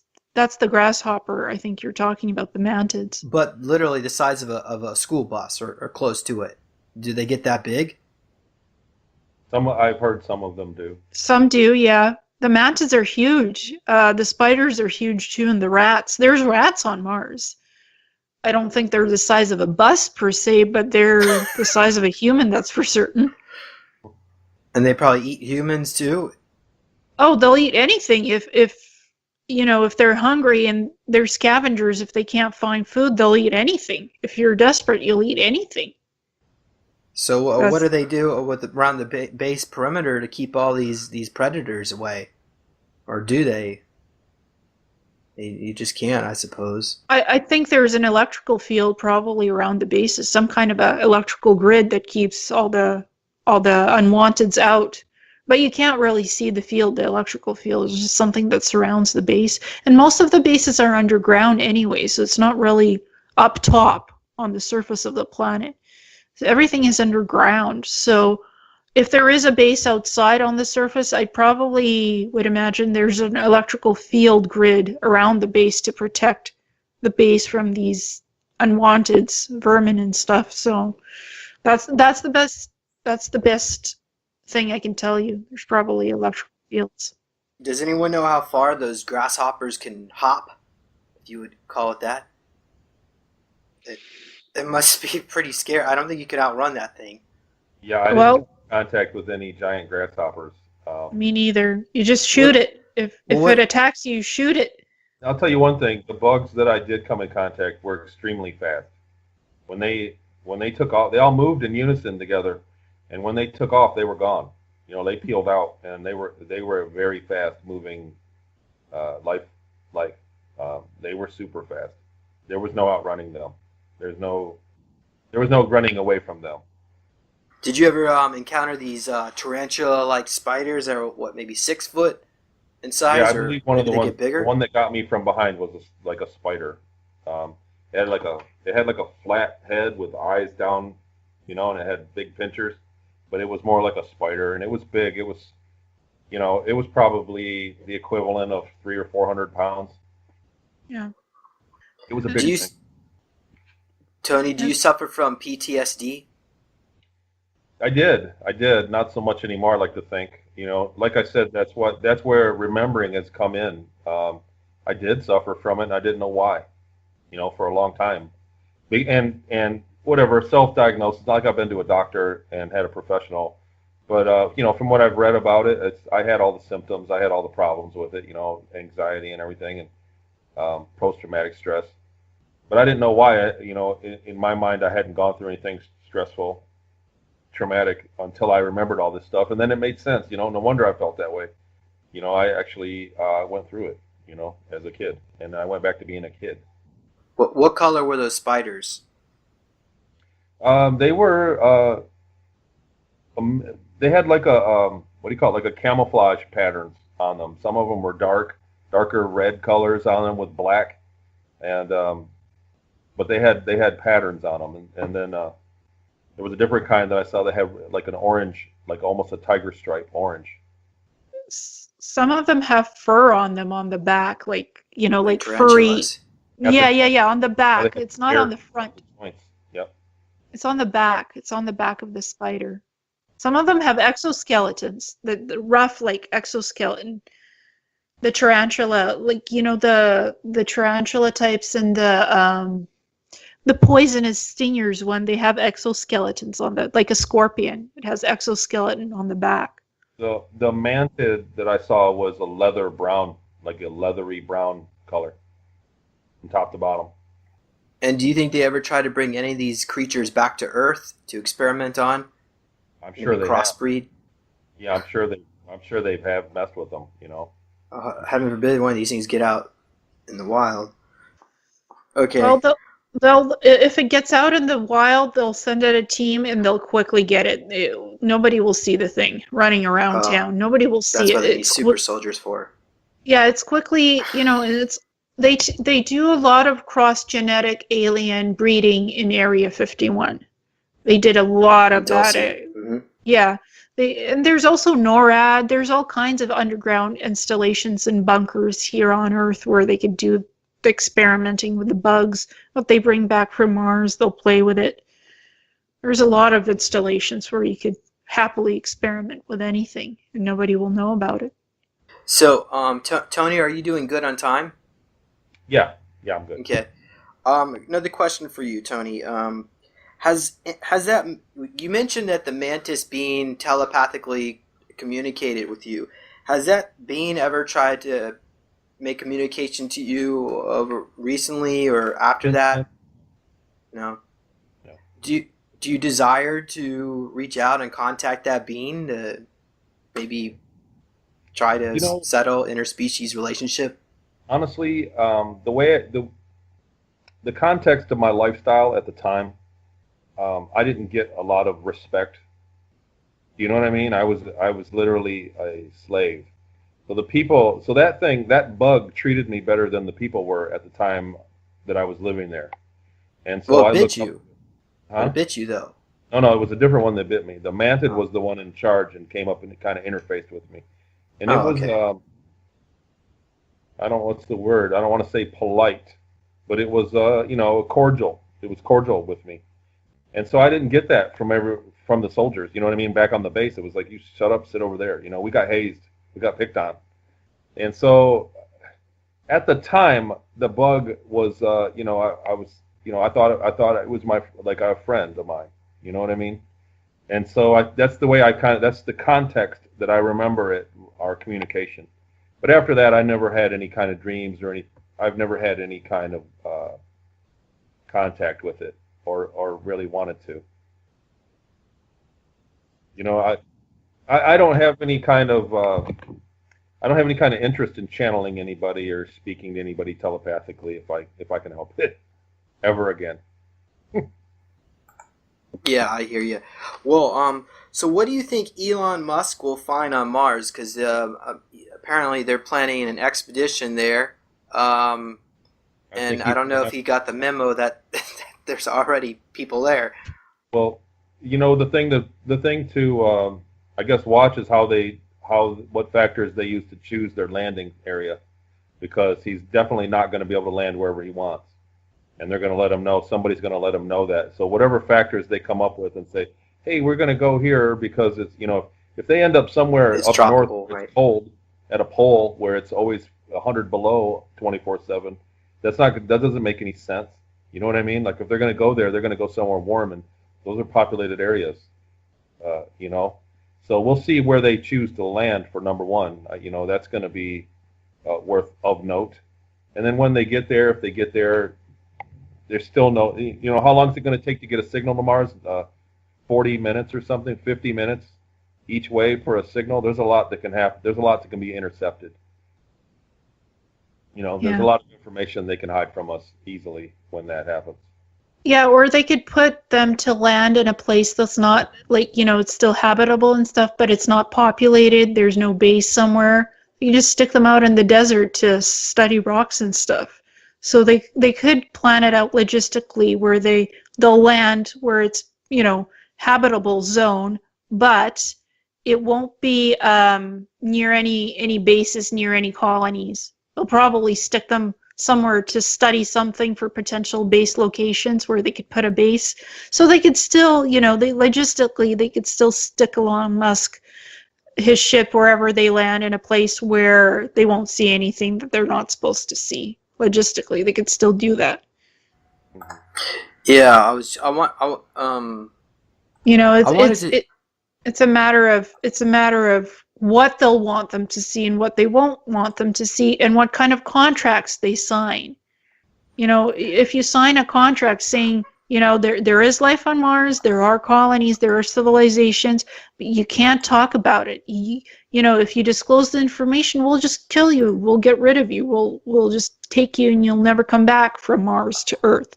So there are threats. They can threaten them, with death, or you won't return to Earth again. So in the contract, they could have that clause in, and those guys can't say nothing even if they see something. Right. Well, I want to mention this because I don't know if you can see these photos. Now Yeah. this one, okay, so this has been photoshopped, color corrected, because the original color of this should be actually a green hue, and this is okay, I don't know the name of this trench. Maybe someone could jump in here. What this landmark is on Mars, but it's in the tropical region. Go ahead. I forget the name of it. Yeah. Is it Okay. like Sidonia? No, this is Mars. No. Oh. Well, Oh. Sidonia Well, is right on here. Mars. See. Yeah. Valles Okay. Marineris. Yeah. That's it. Yeah, that's it. The Valles Marineris. The Valles Marineris. Yeah. Okay, Sid- so well, the point I'm trying to get to here is that this is at least a mile deep, if not more, and it's in a tropical region, and this is all supposed to be green if they didn't change the color. So what is it like down in this green areas? Is it green? Is it some kind of algae, or is it actual like shrubs, trees, like savanna-like trees you see in Africa? Somebody want to comment what may be there? I wasn't in an area that had a vegetation. It was a desert area where I was. It was sand dunes and rocks when I was there. Yeah. The edge of a mountainous area. Yeah, where I was, they were creating a lot of domes with a lot of different parks and forests inside a dome on the surface. They were playing around with domes on the surface of Mars, trying to grow the vegetation like trees, forests, shrubs. It was all encircled in the domes on the surface of Mars. So they were trying to play around with that, with creating like parks and stuff and forests. Even they had lakes, but it was all in the domed areas with the glass around it. Because there are shrubs, there's natural vegetation and shrubs and stuff that survived on Mars, but it's not like full grown vegetation what we have on Earth. So it's mostly, if they are growing, gardens, plants, parks, forests, it's all within domed. It's domed on the surface. Now, as far I'm just doing a search here for domes on Mars, and I can't really find very much for domes. But maybe it's just like this image here, where it's just a little small dome popping out of the top, and like you described, Tony, the light was illuminating the inside from, I guess, artificial lighting. Mostly underground, in the very top of the dome had the sand off of it, and you could see sky. Yeah. Similar to this. Yeah. The park domes, what they were experimenting with was on the surface. Actually, they created these domes with metal around it and a dome, and inside it has vegetation and like trees inside it in a lake on the surface. Because eventually they will have to terraform Mars, so you could have surface cities and stuff. It's actually in one of the PDFs that I sent to Tony. The dome or the garden. Yeah, here's a dome inside one of the craters, so I guess they could probably do that. The crater would probably make it more protective from all the critters and the vermin. Yeah, they use craters to build some of the bases in the domes. Does anybody have any information about the mission of Elon Musk's mission? So he's probably going to be successful. You think they'll try to stop it, or what's everyone's thoughts? I think if it gets beyond development, I'm sure it's part of something that they are aware of. You know what I mean? Like a soft disclosure scenario. They would use that probably. That'd be a great hard disclosure when they landed and saw something. You know what I mean? Walk up to them. Oh, by the way, we lied to great. you. We've been here for 50 years. We didn't need to take this rocket ship. It'd be a great opportunity for hard disclosure. But I don't think that it's something that Elon Musk is going to do on his own and get out there safely without it already being rehearsed and planned. Everything that from A to B. You know what I mean? Like, obviously, it's going to be choreographed, whether he's aware of it or not. It has to be, yeah. Otherwise, they have to control the narrative because this is still secret. Well, you got to think they have temporal technology. They can see in the future. They have time. They have machines that can see alternate timeline possibilities, and they can come up with ideas and contingencies. They've had this technology for a long time. They can see what's going on, So It's not going to be a surprise to anybody on Mars Colony Corporation if Elon Musk lands a machine there. You know what I mean? It's not going to come as a surprise to them. They're going to have it figured out. Oh yeah, they'll have a contingency plan for when Elon ends up on Mars. It's like, okay, well, you saw this, you saw that, you signed a non-disclosure contract when you landed here. You can't tell the people on Earth about this. You have to keep it quiet or else. It's like, it's a no-brainer. And if they find something, Elon Musk finds something on Mars, it'll probably be soft disclosure. Oh yeah, we found some monoliths and some pyramids. That's what's on Mars. We found some water, some ancient bacteria.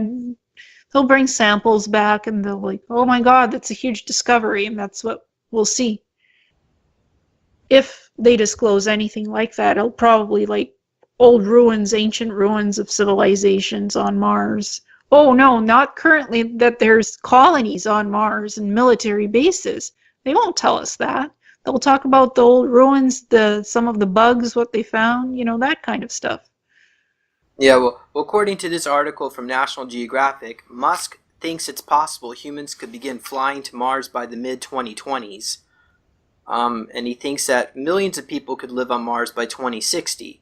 So apparently, I guess he's going to have a rude awakening, or maybe that's all just part of the PR campaign to get people to start thinking about it. Or what if this is about to try to discredit us, this campaign, because they want the public to be distracted with what's going on Elon Musk, and here these whistleblowers are claiming to be from Mars, and maybe they want to just try to make us sound like we're a bunch of crackpots. Well, there's a lot of people that serve on Mars Colony and remember everything, and they get a paycheck from it, and so they're bound by contract not to speak of it. There's a lot of the Marines that are out there, Special Marines, come back here, and they're not blank slated. They know what's going on, and these are the guys that are working on these projects. Mm-hmm. The other thing is it's just the next logical step. I don't see why Elon Musk would want to go straight to Mars and not go to the moon and build something there to go. It's just economical to go to the moon first. But it's just the next logical step in space exploration. We probably should have publicly been to Mars 30 years ago, 40 years ago. You know what I mean? It's a logical step in the space exploration. It's just, and maybe it's nice that they're actually talking about it, because I can't understand for the life of me why in my lifetime there hasn't been any really. The space shuttles never did anything. They went into orbit and back. That was it. You know what I mean? Our space program's been asleep. So for them to do that, that's great. And maybe it is a foot in the door of disclosure for him to say, hey, we're going to Mars, and them actually make a manned mission to go to Mars. But you know what? It just it seems to me that they're going to open the Pandora's box on disclosure. Sooner or later, they're going to bump into something out there, and it's going to have to happen. I think I'd rather have a disclosure first here before they flew out there on a mission and try to disclose that way. It just makes sense for them to say, hey, look, we had some problems with the Draco race, and we've been in space for a while. I'm sorry, everything's cool now, and check out our spaceship.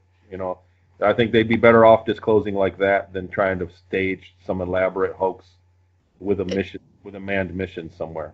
Exactly, and for God's sakes, upgrade the International Space Station so the poor astronauts don't have to wear a diaper when they're doing their spacewalk.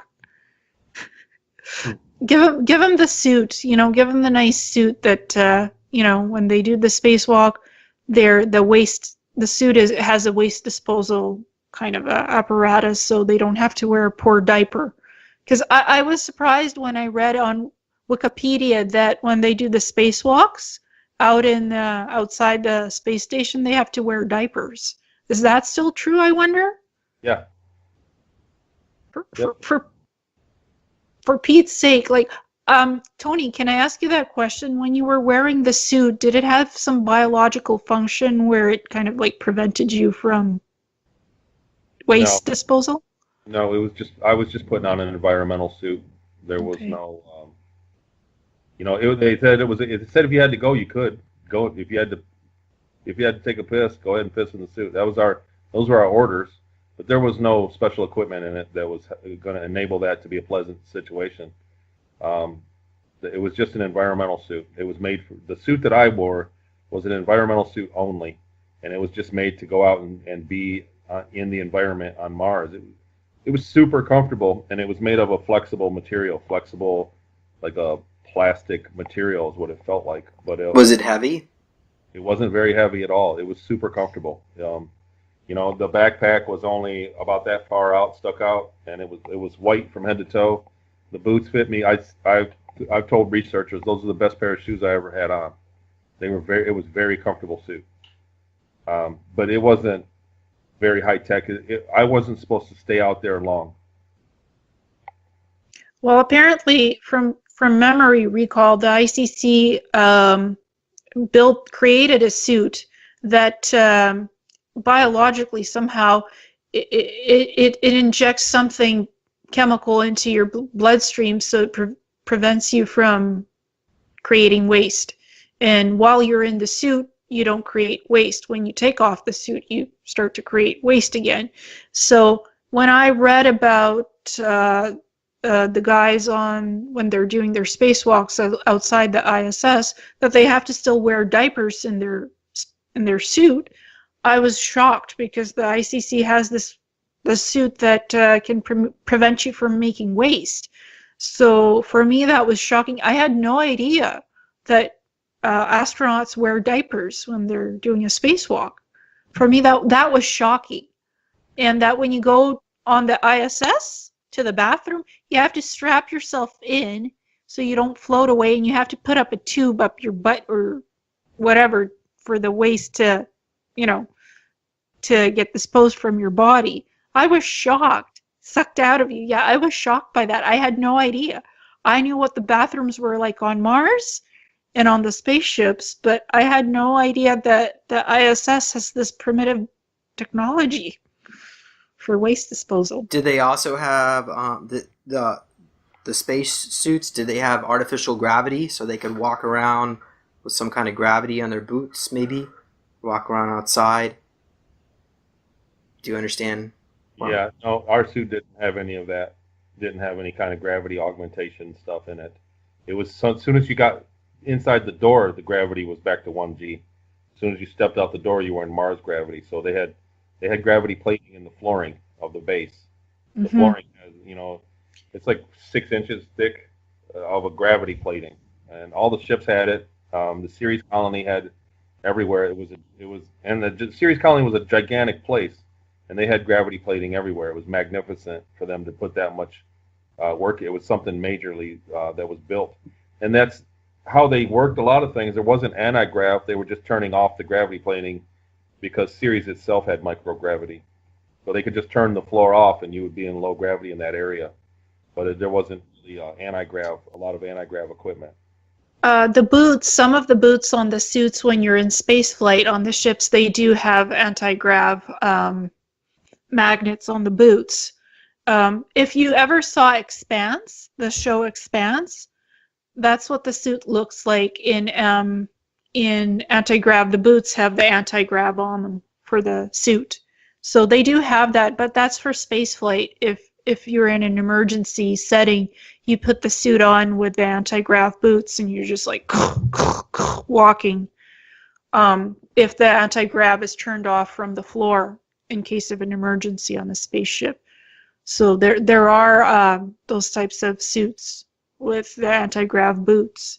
So I'm familiar with that concept. But like Tony said, it's anti-grav plating on the floors. So why would you need it on the planet itself? Those boots, you don't really need those boots on the planet. It's more for spacewalks and for space flight.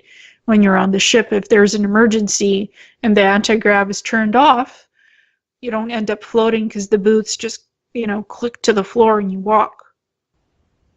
Like in the show Expanse. That technology exists. But it's only used in emergencies in the suits. I want to show you. So here's a picture here from the Expanse. Hopefully you can see this. So So was it very metallic looking? Your spacesuits like this? I'd say Light? it wasn't as bulky as that, Right. but Okay. So that's typical similar. Hollywood. Hollywood hasn't caught up with the times yet with the That's more like technology. soldiers had stuff. Their suits were bulkier like that. Yeah. The soldiers on Mars, but not us. Yeah, maybe a little lighter than that, not as bulky, but the exoskeleton suits, the armor suits look similar to what this is. Maybe not as bulky. Slightly lighter. Better material too, I would say. Better built. What is the color of the sky on Mars? During the day, it was blue. There was blue, and then we had weather kick up where it got kind of reddish. The sunset was purple. Purple, yes, purple sunset. Happy weather day when I was out there when I saw the sunset. But on a clear day, it was a very pale blue. And did it ever rain? Not for me. No, I wasn't in the rain. We had clouds blow in. It got cloudy. It got dark. Very thick clouds blew in, more like a dust storm thing, but they were clouds. And and that was just during the day that it was the blue. As the sun kind of went into the evening, it got reddish again. Reddish purple. Yeah. And the dust storms, sometimes you can't get out of the base. If there's a huge dust storm, you have to wait it out, or you put on a bulkier suit so you can actually walk in the dust storm. You don't want breathing that sand into anything. Like the dust storms there in some of the regions could be still brutal. It doesn't affect base operations or anything, but when you're walking outside, if you're caught in one, you need to seek shelter right away. Well, Tony, you said you were also on another planet. Is that correct? Was it in Sirius system?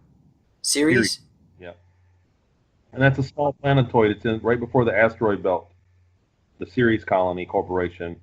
And it's just a small planet. It's like a dwarf planet. It's only 580 miles or so in diameter. It's very small. And that's where I was. That's where the German breakaway base was. And underground, and it's all underground. They had found a base that was already there and began building onto it. So they found it. There were giant caverns. There was hangars. There was moving doors, moving parts. And they were still operational when the Germans found it. So I don't know exactly the history of it, you know what I mean? But we went in right outside of Ohana Mons, the big cryovolcano, and the radio handle was Pyramid Base. They called it Pyramid Base there. Just inside that crater right next to Ohana Mons, if you're looking at Ohana Mons as at the 12 o'clock position, and you're in that crater right around the 2 o'clock position, there was a smaller crater inside there, and there were two giant doors that opened up and let the ship in. There was a hangar there. Is there a colony on Ceres that's already ET based? Well, there were a lot of ETs there. Like I said, the guy in that in the club where I went to, one of his race ran all the businesses. Basically, one of his race. Every restaurant, every store you ever went to, everywhere on the entire colony, when you went into a business, one of those people were the one in charge of it. They were the owners. But they answered to the Germans. The Germans could come in and kill somebody dead, and the ETs they didn't have the authority to circumvent the Germans. So it was a German base with ETs in conjunction with ETs running the business end of it. Were there a lot of like tall Nordics there with blonde hair? Yes. Oh, I think I might have been on Ceres. I actually did. I have a page on my website, and I saw a lot of lighthouses, like lighthouse type technology in the mountains, and a lot of tall Nordic whites and walking around. It was all 100% underground. There were big caverns that were already out there, and they built buildings inside the caverns. They built rows of buildings that looked like Earth buildings, made out of bricks. And There were places where they were mining. They were still mining heavily, and then they would build into the mines places. You know, there were apartment buildings. There were about 225,000 people living there when I was there on the planet. Is there like light technology that screens whatever happens on the surface? If there is activity on the surface of the planet, is there like an electrical grid, light energy grid that? I don't know, but they did have outposts. They did have a lot of things to monitor the surface. There, Okay. there were outposts on the surface to monitor it, and the base itself, they took efforts to hide it. That's what. It wasn't open for everybody to come there. They took they took efforts to hide it, and they said that whoever put those doors there was smart because the sun only shined on the doors a couple hours at a time. The rest of the time, when the sun was coming from one side, they were in a shadow, and when the sun came over, they were in another shadow. It was kind of a place where never gets sunlight, only for an hour or two. I forget what the day was outside, but it was very rarely that the doors had lights shined on them, so they were hard to find. And that was a feature that they were interested in. They didn't want every swinging ET that rode by to know that there was a base there. Was the air breathable on that planetoid? No, there's no air. On the inside, they had air. There were places there was a network off the side of our hangar. There were several hangars, but I never went to any of the other ones. Our hangar that we parked in, there was a network of caverns that led back into the town. And there were times when that would become a low oxygen environment. They would open the doors and they would let air out or whatever, air. They had a giant kind of airlock system, and there were plenty of times when there was low oxygen and you'd get a headache. We'd walk in there and you'd get a headache. And when I got to the end of it, there was it looked like a city. It looked like marble steps that went up to a marble building, like in downtown New York, like going into a big building. And when you got up to the top, they had the revolving doors, and when you got through it, there was oxygen. And I remember we would used to just run there, and run through the door, and then we could and you got oxygen again because it was a low oxygen environment that we'd walked in. It was it was a couple of miles that we walked in it. And we just did it now and then just to do something different. We would take that way to get our checks, to get paid.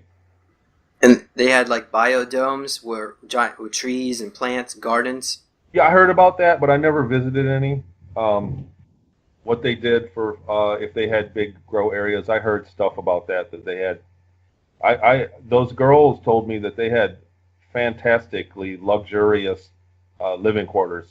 A lot of the Germans, they said you wouldn't believe some of the, like big mansions that they had, and that it was just unbelievable. I don't want to say wealth, but basically living wealthy, and they had a lot of that there. A lot of people had the equivalent of an apartment. There were people that had apartments, and then I lived in something that was more like a prison, but without doors. There wasn't a door on my cell. Imagine a prison cell with a cot, a 5x10, with no door, and you could just walk out, and 5,000 guys in there too, like that. Yeah, Wow. Mars is the biodome one, more of the biodomes with the plants and stuff. They're experimenting with growing stuff in those biodomes. That's more Mars, I think. Well, my next question is if they're so advanced technologically, why don't they just use a lot of robotics? Why are they using slave labor? Does anyone want to comment about that? Sure, because it's super cheap. It's still, a human is still far more efficient than a very advanced robot. And we're cheap. We're easy to do. They fed us for free. They had us clothed. We built our own place to sleep for free. And it's just easier to train a guy to do a job and then to blank him than to fix a robot that's always going to break down when something happens. And probably we're easier to fix too. But it's just an economics of it. We're still a very advanced thing. A human being is still the most advanced machine that we have right now. You know what I mean? So it's easier to get a dozen guys and teach them how to dig the hole than build a robot that can only dig a hole. Because those guys, once the hole's done, you can also teach them to fill it back up, and you're building a whole brand new robot. You know, that's just my guess. But that's pretty much what went on. It wasn't extremely high tech like every Star Wars or Star Trek. Yeah, every single facet of our life was not something that was better, was technologically improved. It wasn't every single facet of the day. You know what I mean? You still, at the end of the day, you still needed a guy with a pickaxe and a shovel to dig the hole. You know, I mean, you still needed it. And for in my condition, working on the ship, it was still a lot easier to have me read the instructions on how to fix the ship than have a robot that can fix one robot for each task to do it. You know what I mean? It just, people can think on their feet. And plus it's easy, just three guys in there with a computer to tell us what to do. It was how we did maintenance on the ship. You know, we would look and it would tell you something broke down. It would come up on the screen. It would tell you exactly step by step what to do. And that's all the mechanics that they needed to get it done, you know. And obviously at the rate that they're getting people, it's pretty easy to get people. There's no shortage of cheap labor for them. Yeah, it's easy to abduct anyone off the planet. And like Tony said the computer reads off electronically, like there's a voice, it's a voice computer. It reads you the instructions and showing you schematics on the wall, like you see it on the wall of the ship. And it reads off, da, da, da, da, da, you must go there to fix this, this, and that, gives you images, verbally says what to fix, you go and do it. So that's the computer part, but the human component, it's still needed to fix stuff on the ships. They do use robotics and stuff for mining. They do a lot for mining. The robotic, if you're doing asteroid mining, they use robotics to extract some of the asteroid material, some of the minerals. Mm-hmm. Yeah, heavy ore. Yeah, they use machinery for that, robotics. But, you know, on ships, human labor is still good. On the bases, human labor is still good. And, you know, there is a chance if you're using advanced AI that it can take over. Because AI learns quickly. If you're having humanoid androids, they will become smart quickly and they can take over, and then you're screwed. Basically, the humans are screwed. So you don't want and they become AI. the slaves. Yeah, exactly. So you don't want AI trapezing around on your ships or on your bases, because smart technology learns, and if it's in a body, it adapts and takes over. Right. So you don't want that happening. So it's well, Ileana, can you explain what the money was like, or did you use money? I didn't use money. Did they not pay you? Mine was basically, well, the worth, the way it was on Mars and the basis, my work was the money worth. How well I did on the missions, the basic parameters of my job, everything was provided for me. The comfort level, I said to them, look, I can't sleep in those bunks. I'm empathic. I can sense everybody's thoughts around me. I can't be in this bunk with these 12 crew members. I just can't. So they gave me a small room. And if you did well on your mission, great. You were rewarded with everything you were needed. So for me, it wasn't about a paycheck and money. It was just, you know, you're rewarded. You do well on your job. Everything goes according to plan. Everything is perfect. You're given stuff. So for me, it was comfort, creature comforts that was given. That was the payment type, I guess. Never had a paycheck. It was comfort. Everything was based on comfort levels. If I wanted something, I had to work for it and I would get it.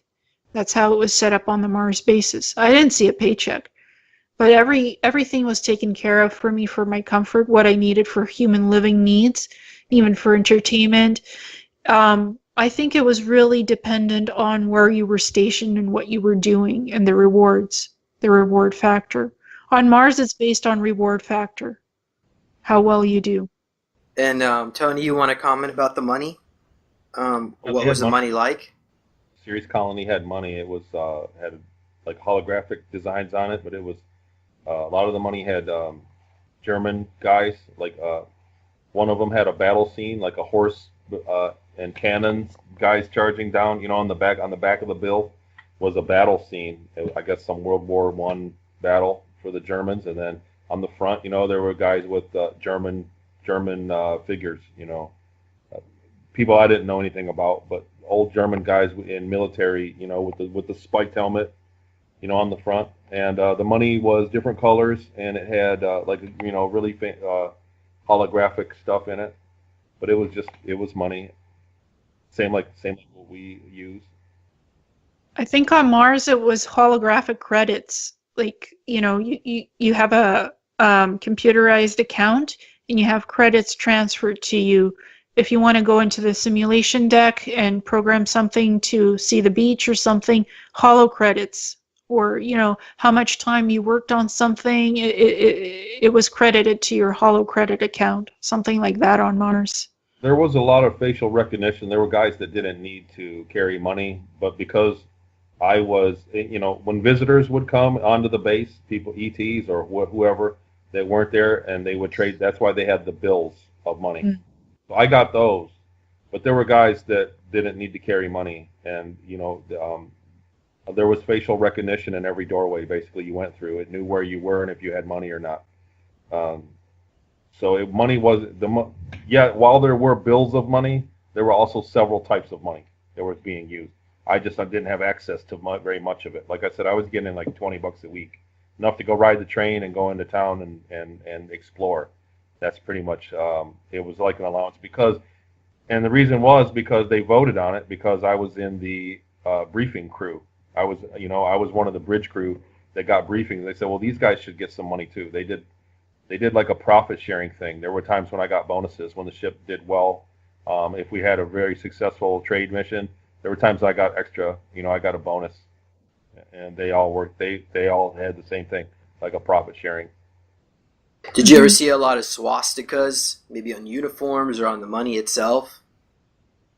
On the uniforms, they all had the eagle and the swastika, and there were different swastikas too. I did at the time. I wasn't aware what it was, that it was a German thing. I just thought in my mind it was a galaxy, that it was a galaxy under the eagle, the iron eagle that they have with the swastika underneath of it, the German. So I wasn't really aware that it was. I didn't pay attention that it was a swastika, per se. In my mind at the time, I thought it was a galaxy, is what it represented. Same thing in one of the Mars ICC labs. They had the eagle on the wall, and they had the swastika underneath it, and that was the Third and Fourth Reich lab where they did the soul transfer. They literally take the soul out of you, your energy, soul energy, stick it into electromagnetic stasis while your body just hangs there. And the iron eagle was on the wall of the bait, like in the lab on the wall, and the swastika was underneath it. I didn't think anything of it. It was just some drawings on the wall. And I actually found a picture of that base. I found it on the internet. I'm like, whoa, oh my God. I was shocked that I could even find an image like that where the soul transfer is happening. Like, you could see a huge electrical stasis tank where the soul was. So I could corroborate. Yeah, I saw the eagle and the swastika on the wall. Yeah. So do you think they reverse the direction of the swastika to become the Hindu symbol, or is it still the Nazi? It's all the Nazi swastika. I believe it's still the Nazi one. Yeah. If anything, I think that there's also the rounded one, the Thule, where the swastika is rounded instead of square edges, 90-degree edges. It's gone out and then it's rounded on the top. I think I saw those too. Yeah, well, it was definitely in one of the labs where the soul transfer is happening. In one of the cybernetic labs, there the eagle was prominent and the swastika was prominent on the wall. So they had this electrical stasis chamber where the soul was being housed, and it was huge. So I can attest to seeing that in one of the labs on Mars. Wonderful. Base. Yeah, so we're probably going to need to wrap this up soon, but I wanted to ask, throw this question out here, and we're going to start with Tony. Would you want to go back? And as a guest, sure. I would love to go back there and be a guest. You know what I mean? Like, I'd love to go back and refresh my memory and see it for real. I'd love that. You know, would I want to go back and work more and live the lifestyle? No, not at all. But I would love to go out there and see it again. And you know why? Because that would really put a stamp on it for me personally. That would be like what do you call it? It would bring back those memories. You know what I mean? Like a lot of things that are vague would be real at that point, I think it would be good therapy. You know, but to go back in the capacity of an employee, even I don't think so. I think I'd pass on that. And somebody's at my door, so Elena, can you elaborate real quickly? I'd like to go back to have perfect health. They can restore my health to perfection. I'd like to go back for that. Other than that, serving as an employee, I don't think so. I've actually been back to Mars recently and toured the cybernetic labs again. So no, I wouldn't want to be a tech in those labs or do any of those crazy missions. But as a visitor, sure. And if my health was restored, I know they can do it through serums and through the regen beds. To have perfect health again with these guys, sure, why not? Other than that, no thanks. Okay, all right. So my guest at the door is beckoning me. So I'm gonna have to wrap this up. I want to thank you, Tony and Ileana. So we'll definitely try to get you back here for another roundtable discussion. Tony,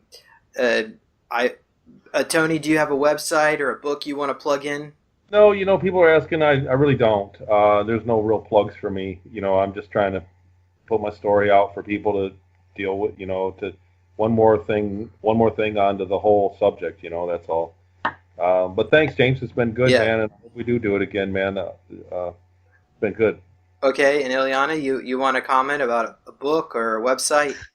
No book. The website is like a book. It's Messages from a Star Traveler, and that's where I put up my SSP experiences, other ET stuff, contact stuff. And yes, they do have YouTube channel, Awakening Cosmic Reality show, and I put all my interviews and memories, SSP stuff up there as well. Anybody can look at it. I have nothing to hide. I'm open about sharing these experiences and memories, so that's that for me. Okay, great.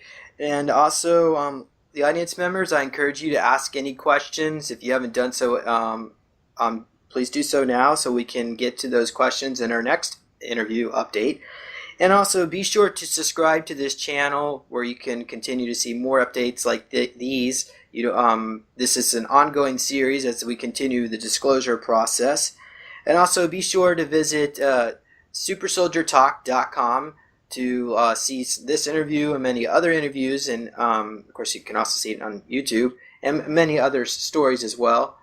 And also be sure to visit neologicaltech.com to financially support the work that I do.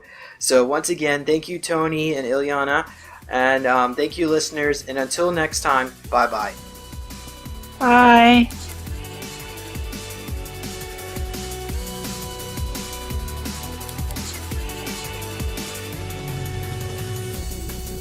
Please consider supporting Super Soldier Talk by purchasing your own Neo Meditation device.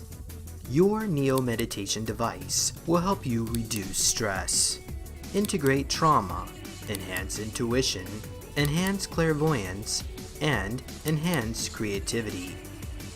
Get yours now at www.neologicaltech.com.